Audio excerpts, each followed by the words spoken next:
জয় যিশু। প্রভুর বাক্য বলে যোহন 11 অধ্যায়ের 21-22 পদ, মার্থা যিশুকে কহিলেন, প্রভু, আপনি যদি এখানে থাকিতেন আমার ভাই মরিত না।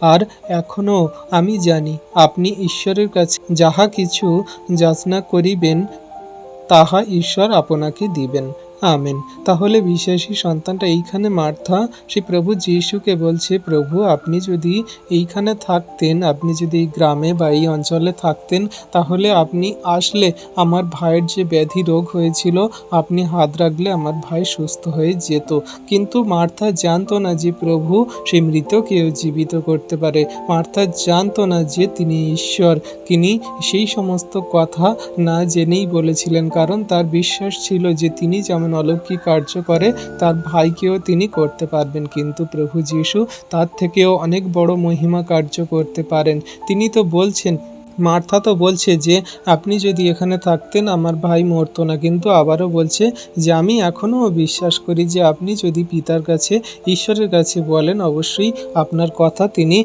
ফেলতে পারবেন না, অবশ্যই আপনার কথা তিনি শুনবেন। আমার ভাই আবার জীবিত হতে পারে বা আমার ভাইকে আপনি ওঠাবেন। কিন্তু মার্থা এটা জানে না যে সে রক্তে মাংসে আবার জীবিত হবে। তিনি ভেবেছিল যে সে তার ভাই পুনরুত্থানে আবার জীবিত হবে, তিনি স্বর্গরাজ্যে স্থান পাবে। কিন্তু প্রভু যীশু বলছে যে তিনি সেই সমস্ত আশীর্বাদের আধার, তিনি সমস্ত কিছু করতে পারে। তো আমরাও প্রভু যীশুর কাছে এমনি করে বিশ্বাস করে আসি যে তিনি চাইলে সমস্ত কিছু করতে পারেন। আমাদের জীবনে মহিমা কার্য সাধন তার দ্বারা সম্ভব হয়। তাই আমরা প্রভু যীশুর কাছে বিশ্বাস ভরে প্রার্থনা করি, যেমন করে মৃত লাসারকেও জীবিত করেছে, তিনি মহিমা কার্য সাধন করেছে, সমস্ত জনকে দেখিয়েছে, তেমন আমাদের জীবনেও সমস্ত বাধা বিপত্তি মন্দতা দূর করে আমাদের জীবনেও তিনি আশীর্বাদ অনুগ্রহ দান করবেন। খ্রিস্ট যিশুতে বিশ্বাস রেখে জীবনে এগিয়ে চলুন, সমস্ত বাধা বিপত্তি দূর হয়ে সমস্ত আশীর্বাদ অনুগ্রহে পরিপূর্ণ হবেন।